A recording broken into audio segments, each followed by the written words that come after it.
नमस्कार। हमारी 75 प्रिकॉशन का आज लास्ट पार्ट है और इसमें हम बाकी की जितनी हमारी प्रिकॉशन रह गई थी उन सभी के बारे में बात करेंगे। तो इन प्रिकॉशन की इम्पोर्टेंस को हमने पिछले लास्ट 3 वीडियोस के अंदर आपको एक्सप्लेन किया कि ये प्रिकॉशन हमारी लाइफ में कितना इंपॉर्टेंट रोल प्ले करती हैं, क्योंकि अगर ये प्रिकॉशन आप नहीं समझेंगे तो आप अपनी कुंडली को समझेंगे। क्योंकि हम लोग जनरली करते क्या हैं कि अपने चार्ट को सिर्फ ये चेक करते हैं कि मेरा शनि यहाँ पर है, इसका रिजल्ट क्या है। तो शनि 6th हाउस के हमने यूट्यूब पे जाके 8-10 वीडियो देख ली। अब शनि 6th हाउस है या आपका सन 1st हाउस में है तो बहुत अच्छा बता रखा है। मून 4 नंबर के साइन में है, 8 नंबर के साइन में है या 8 नंबर के हाउस में है, 12 हाउस, तो यहाँ पर आपने देखा कि अच्छा प्लेसमेंट बहुत अच्छा है, बहुत अच्छे रिजल्ट हैं, खुश हो लिए।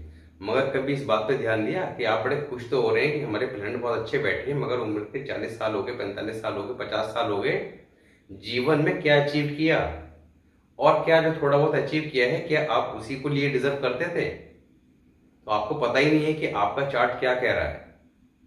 कई बार आपके चार्ट के अंदर बहुत ज्यादा धन प्राप्ति के योग बने होते हैं, मगर कई बार हम लोग जीवन में कुछ काम खुद ही ऐसे कर लेते हैं जिस कारण वो योग हमारे रह जाते हैं। कई बार जैसे जुपिटर है, अब जुपिटर कुंडली के 5th हाउस में है, ऐसे व्यक्ति के जब बेटे की पैदाइश हो जाती है तो उसकी लाइफ का टर्निंग पॉइंट होता है। उसके बाद वो व्यक्ति मुड़ के नहीं देखता, उसके लाइफ में बड़ी जबरदस्त ग्रोथ आती है और उसका बेटा भी कड़ा लायक निकलता है, बाप का बराबर से साथ देने वाला होता है। मगर ऐसे व्यक्ति को जल्दी से बेटे की प्राप्ति नहीं होती। अब आपने स्टार्टिंग में ये बात समझ ली और ये देख लिया कि बेटे का योग अगर कुंडली में कमजोर है तो किस कारण से, उस पॉइंट को पकड़ के उसकी रेमेडी जो जो बताई गई है फॉलो करने स्टार्ट कर दी और ईश्वर के आशीर्वाद से जैसे आपको बेटे की प्राप्ति होगी देन आप देखेंगे लाइफ के अंदर कैसा चेंज आएगा। तो ये चीजें आपको पकड़नी है। प्रिकॉशन, प्रिकॉशन यानी कि आपको सावधानी कि कोई बीमारी के लिए सबसे पहले क्या बताते हैं, प्रिकॉशन, कि ये काम नहीं करने, तब दवाई भी काम करेगी। ये काम कर रहे हैं तो दवाई कैसे काम करेगी? ठीक है, तो इसलिए यहाँ पर प्रिकॉशन जो है सबसे पहले किसी भी कुंडली के अंदर उपाय करना, किसी के फल को समझना सबसे ज्यादा इंपॉर्टेंट है कि ये देखें कि उसके अंदर प्रिकॉशन क्या है। तो उसके ऑल प्लैनेट्स की प्रिकॉशन नोट डाउन कर लें, सबसे नंबर 1 पोजीशन पे उसको याद कर लें, देन आगे फिर रेमेडी की बात करें कि किस रेमेडी की आवश्यकता है। तो यहाँ पर सबसे पहले हम बात करेंगे सैटर्न 2nd हाउस। अब 2nd हाउस में अगर शनि बैठे हुए हैं तो अपनी बेटी का विवाह लोहे, मशीनरी, ट्रांसपोर्ट, फैक्ट्री आदि का काम करने वाले से नहीं करें। सैटर्न 3rd हाउस, तीसरे घर में सैटर्न है तो धन हानि से बचने के लिए और लाभ प्राप्त करने हेतु एक काले रंग का कुत्ता अवश्य पालें। अब यहाँ पर काले रंग का कुत्ता पालना बहुत जरूरी है जिसका सैटर्न 3rd हाउस में है। मगर अगर केतु कुंडली के 10th हाउस में है और या सैटर्न के साथ 3rd हाउस में है तब कोई आवश्यकता नहीं है।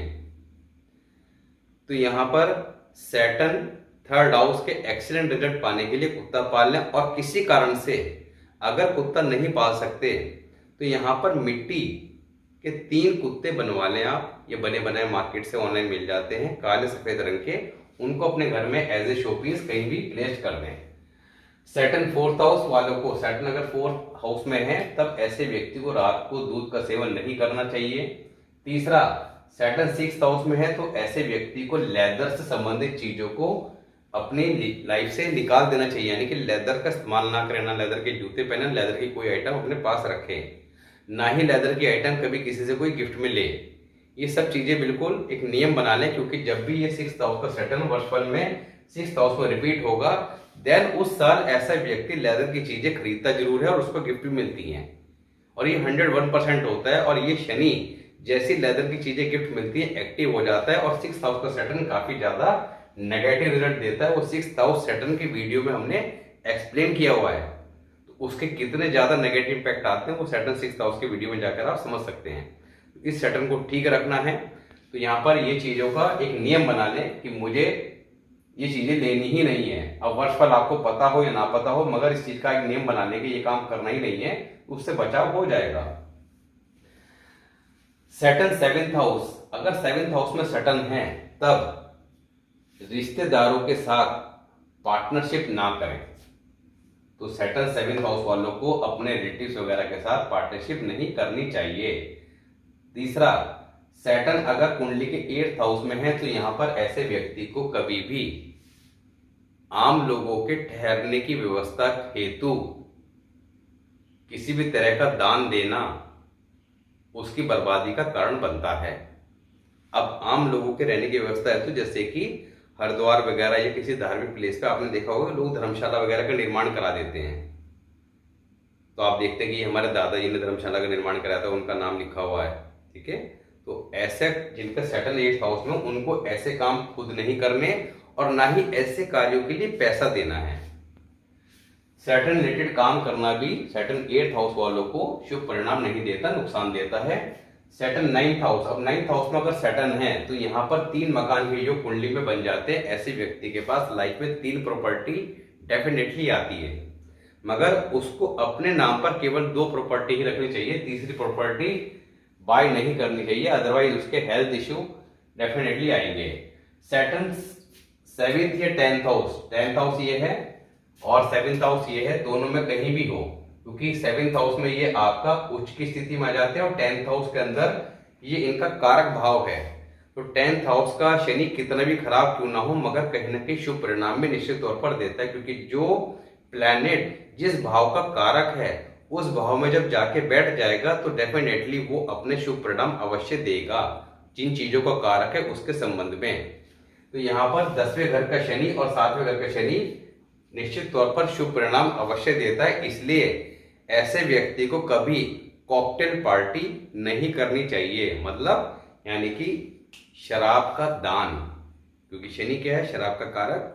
तो यहाँ पर कॉकटेल पार्टी नहीं करनी चाहिए, उससे उसका शनि कमजोर होगा। तीसरा, ऐसे लोगों को नॉनवेज नहीं खाना चाहिए, एग नहीं खाना चाहिए, शराब नहीं पीनी चाहिए। साथ ही शनि 10 घर जो 10th हाउस वाले हैं उनको एक जगह बैठकर करने वाले कार्यों से विशेष लाभ प्राप्त होता है। राहु मंगल अगर कुंडली में खराब हो, अब राहु मंगल कुंडली में खराब हो, ये बड़ा ही दिलचस्प टॉपिक है, क्योंकि मंगल जब कुंडली में खराब होगा तो राहु नेचुरली ही खराब हो जाएगा।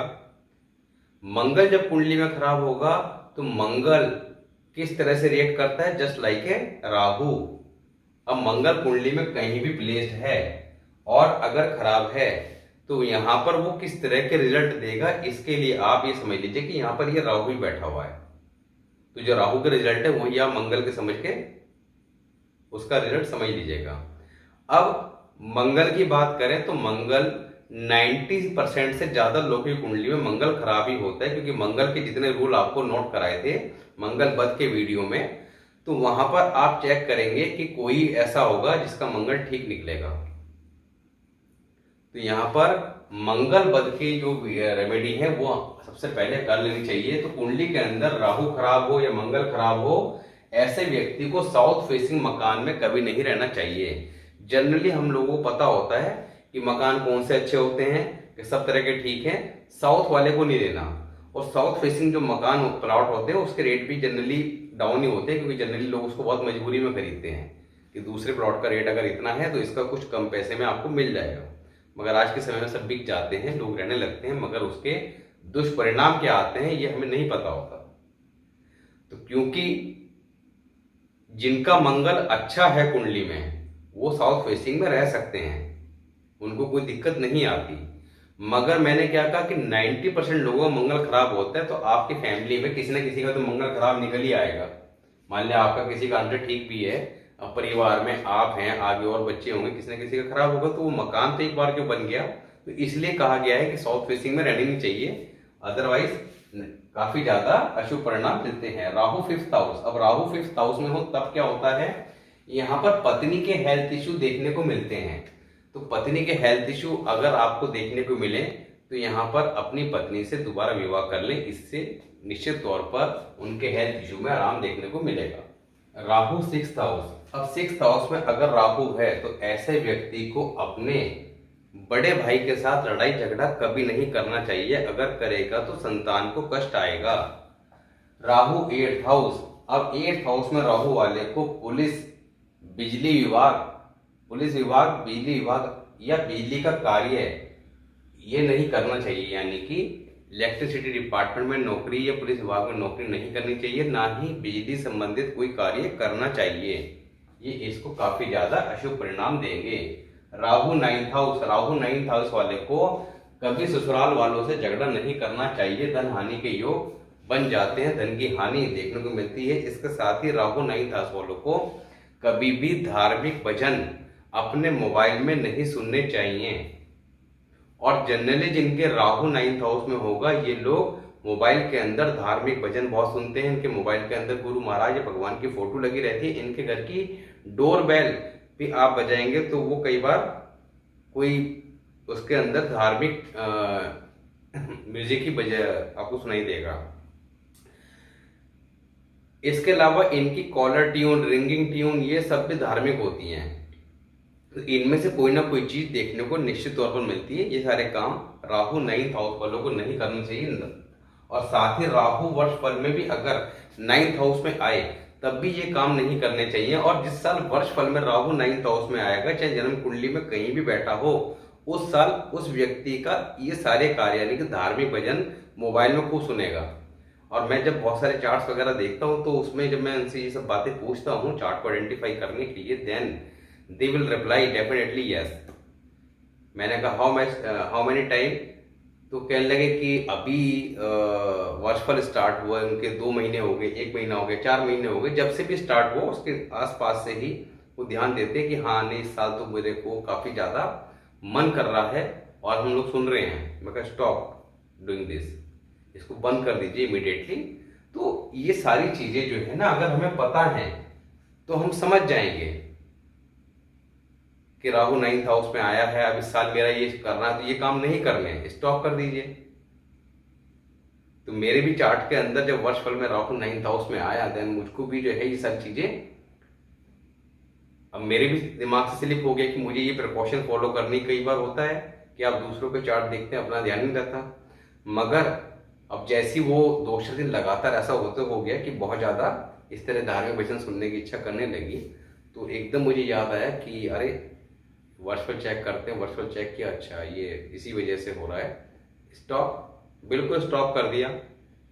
अब उस साल हो क्या रहा है कि एक तो रोजाना जो आपके जानकार लोग हैं सब भगवान की फोटो ही भेज रहे हैं, तो इन सब चीजों को जहां तक हो सके कंट्रोल करना चाहिए। तीसरा बात करते हैं राहु 10th हाउस। अब 10th हाउस में राहु है तब सिर को हमेशा ढककर रखें ऐसे व्यक्ति को, क्योंकि राहु बेसिकली क्या है कि बेलगाम हाथी की तरह आदमी की उठापटक काफी करा देता है। सिर ढक के रखना, रेड कलर या व्हाइट कलर की टोपी, कैप वगैरह कुछ भी पहन के रखें, मगर सिर ढक के रखना यहाँ पर धन के संबंध में काफी ज्यादा शुभ परिणाम देता है। Rahu 11th house. अब 11th हाउस में अगर राहु है तब नीले रंग के कपड़े, पर्दे, हाथी दांत, हाथी के खिलौने, ताजमहल के स्टेचू आदि घर में ना रखें, ये काफी ज्यादा अशुभ परिणाम देते हैं। Ketu 1st house. अब केतु अगर कुंडली के 1st हाउस में है तब प्राय स्त्री संपर्क से धन हानि, जातक को शीशे के सामने खड़े रहने का बड़ा शौक होता है। कई लोग आपने देखा होगा शीशे के सामने घंटों खड़े रहते हैं, अपना निहारते रहते हैं अपने आप को, तो ये केतु 1st हाउस वालों के साथ भी थोड़ा समस्या रहती है। Ketu 10th house. भाइयों से झगड़ा ना करें, नहीं तो धन हानि होगी। अब यहाँ पर इस बात को समझिएगा, केतु जब 10th हाउस में होगा तो यहाँ पर भाइयों का रिजल्ट जिक्र क्यों आया, क्योंकि भाई यहाँ पर मंगल उच्च का होता है 10th हाउस में, मकर राशि में मंगल उच्च के होते हैं। तो यहाँ पर ये शनि कुंडली पे जैसा हुआ केतु वैसा रिजल्ट देगा, पर अगर मंगल को कहीं ना कहीं खराब करेगा। अब मंगल जब खराब होगा कुंडली में तो यहाँ पर होगा क्या कि जिसके केतु 10th हाउस में होगा, ऐसे जातक के भाई उसको बड़ा दुखी करते हैं और ऐसा व्यक्ति अपने भाइयों से जिंदगी भर दुखी रहता है। मगर ऐसे व्यक्ति को चाहिए कि उसके भाई कितना भी उसको दुखी कर ले, मगर वो उनसे किसी प्रकार का झगड़ा ना करे। झगड़ा अगर नहीं करेगा तो ऐसे व्यक्ति के पास धन कहीं ना कहीं से आता रहेगा और उसके संतान के लिए भी शुभ परिणाम देखने को मिलेंगे। और अगर भाइयों के साथ झगड़ा करेगा तो संतान को भी कष्ट आएगा और धन को लेकर भी समस्या देखने को मिलेगी। 48 साल की आयु से पहले केतु 10th हाउस वालों को मकान नहीं बनाना चाहिए, क्योंकि केतु कहाँ बैठा है? आपका 10th हाउस में, शनि के घर में। अब केतु जो है उसका बिहेवियर कैसा रहेगा? Just like a Saturn. तो यहाँ पर आप इसको एक तरह से सैटर्न के रूप में देखेंगे, और ये वैसे भी छाया ग्रह हैं तो सैटर्न के एजेंट भी हैं।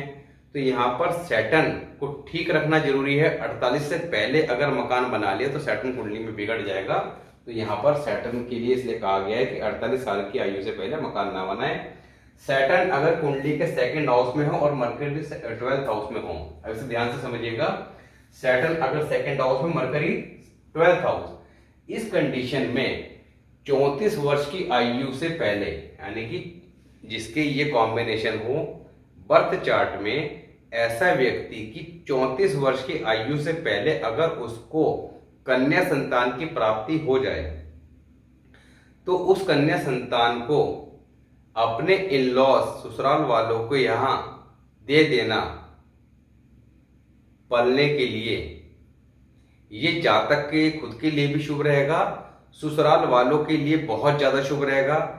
ऐसे में वो कन्या जब उस घर में पहुंचेगी तो इन लॉस के, ये समझ लीजिए कि दिन बदलने शुरू हो जाएंगे, और उनकी स्थिति इस वक्त कुछ भी हो मगर उसके बाद धीरे धीरे धीरे धीरे धीरे वो राइज करते लाइफ में चले जाएंगे। मामा और नाना के लिए ये बहुत ज्यादा भाग्यशाली कन्या होती है, और मामा नाना को चाहिए कि वो कन्या के विवाह में दामाद को विशेष तौर पर अपने धन का कुछ हिस्सा अवश्य दें। ये उनके लिए भी काफी ज्यादा शुभ परिणाम देगा और उनके धन में और ज्यादा बढ़ोतरी करेगा। मून 11th हाउस, अब मून इनका 11th हाउस में है। ऐसे व्यक्ति को रात को 12 बजे के बाद और सुबह के वक्त तक कन्यादान ना करना चाहिए, ना ही लेना चाहिए, और किसी विवाह समारोह में शुक्रवार के दिन नहीं शामिल होना चाहिए। यानी कि शुक्रवार को अगर कोई मैरिज हो तो उसमें नहीं जाना चाहिए। साथ ही रात को 12 बजे के बाद और सुबह के समय तक, सुबह का जो समय होता है सूर्योदय का, उस वक्त तक ना ही उपदेश देने हैं और ना ही कोई भजन वगैरह या उपदेश सुनने हैं। तो ये कार्य अवॉइड करने चाहिए। अगर करेगा तो यहाँ पर धन के नुकसान उठाने पड़ेंगे। शुक्र और केतु, वीनस केतु कुंडली के 12 ही भाव में कहीं भी एक साथ हो, अगर ऐसा व्यक्ति किसी कारण से विवाह नहीं करता है या उसका विवाह नहीं होता है, तब ऐसी कंडीशन में उसकी आई साइड में प्रॉब्लम आ सकती है। तो यहाँ पर शुक्र केतु वाले को विवाह अवश्य करना चाहिए। वीनस 10th हाउस, अब वीनस किसी की कुंडली में 10th हाउस में है, तब ऐसा व्यक्ति अगर बाहर किसी प्रकार के कोई ताल्लुकात रखेगा तो उसके संतान को कष्ट, भाई को कष्ट, भाई दुखी रहेगा और पत्नी के हेल्थ इश्यू देखने को मिलेंगे। सैटर्न कुंडली के वर्षफल में, सैटर्न वर्षफल में कुंडली के अशुभ भाव में जब आ जाए, वर्षफल क्या होता है? आपका जन्मदिन आने से, आपका जो बर्थडे आता है उस दिन से लेकर अगला जन्मदिन आने का जो समय है वो आपका वर्षफल कहलाता है, आपका नया साल कहलाता है। तो वर्षफल में सैटर्न जब अशुभ स्थिति में हो या अशुभ भाव में प्लेस्ड हो, तब ऐसे में उस साल शनि संबंधित कोई कार्य शुरू कर लिए जाए तो यहाँ पर जातक को बहुत ज्यादा कष्ट की स्थिति का सामना करना पड़ता है। सैटर्न या सन कुंडली के 5th हाउस में हो तो ऐसे व्यक्ति को अपने नाम पर मकान नहीं बनवाना चाहिए। अगर बनवाएगा, मकान बनवाएगा या शनि संबंधित कार्य जैसे सरसों का तेल, खल या शनि के कार्य जो हैं उनमें से कोई भी कार्य करेगा, अपनी लाइफ में उनका व्यापार करेगा, तो संतान को कष्ट और धन हानि का सामना करना पड़ेगा। शनि, सूर्य और राहु, सन प्लस राहु 11th हाउस, तो सन प्लस राहु 11th हाउस में है तो ऐसे व्यक्ति को जीवन में कभी भी नीलम या गोमेद नग नहीं पहनना चाहिए। नीलम या गोमेद नग पहनने से जातक लाइफ के अंदर बर्बाद होता चला जाएगा, क्योंकि यहाँ पर शनि राहु इनको आप स्ट्रॉन्ग करेंगे तो सन उतना कुंडली में कमजोर होगा, सन कमजोर होगा तो बृहस्पति भी कमजोर होगा। तो यहाँ पर काफी ज्यादा परेशानी जीवन में उठानी पड़ेगी। सन कुंडली के 3rd हाउस, सूर्य कुंडली के 3रे घर में हो तो ऐसा व्यक्ति चरित्रहीन हुआ तो भाग्यहीन होगा। सन 2nd house, moon 8th house, अगर ये कॉम्बिनेशन आपके बर्थ चार्ट में है, सन, सूर्य 2nd हाउस और चंद्रमा 8th हाउस, तब ऐसे व्यक्ति को कभी भी दान इत्यादि नहीं लेना चाहिए। दान लेना उसकी बर्बादी का कारण बन जाएगा। तो यहाँ पर दान कभी नहीं लेना चाहिए। Jupiter Brihaspati 10th house. अब अगर जुपिटर 10th हाउस में है तो ऐसे व्यक्ति को अपने इन लॉ ससुराल वालों से कभी भी शनि राहु केतु से संबंधित चीजें नहीं लेनी चाहिए। जैसे राहु क्या है, बिजली का सामान, इलेक्ट्रिकल आइटम। शनि क्या है, लोहा मशीनरी। केतु क्या है, टॉय खिलौने। ये सब चीजें कभी नहीं लेनी चाहिए। अगर लेगा तो उसको बहुत ज्यादा परेशानियों का सामना जीवन में करना पड़ेगा। तो आज हमने अपनी सभी प्रिकॉशंस जो हमें अपनी लाइफ के अंदर फॉलो करनी चाहिए विशेष तौर पर, उनको कंप्लीट किया। होप सो आपको जो है चीजें समझ में आई होंगी। अगर समझ में आई हो तो इनको आगे लोगों तक शेयर कीजिए। साथ ही नेक्स्ट जो आपकी अपकमिंग वीडियोस हैं वो काफ़ी इंपॉर्टेंट होने वाली हैं, तो आप सभी चीज़ों को नोट डाउन करते चलें, जिससे कि क्योंकि लिखने से आपका बुद्धि स्ट्रांग होता है। और बुध क्या है, बुद्धि। तो जिस व्यक्ति की कुंडली के अंदर मरकरी और जुपिटर 2 प्लैनेट स्ट्रांग हैं तो उसकी कुंडली काफ़ी ज़बरदस्त हो जाती है। मगर जनरली देखने में क्या मिलता है कि या तो बुध स्ट्रांग होगा या जुपिटर होगा, दोनों एक साथ स्ट्रांग कभी होते ही नहीं हैं, बहुत रेयर केस में होते हैं। मगर हम इन दोनों को स्ट्रॉन्ग कर सकते हैं, तो उसकी हम बात कभी आगे करेंगे कि how to strong all the planet in your chart. तो मिलते हैं नेक्स्ट वीडियो में, तब तक के लिए नमस्कार।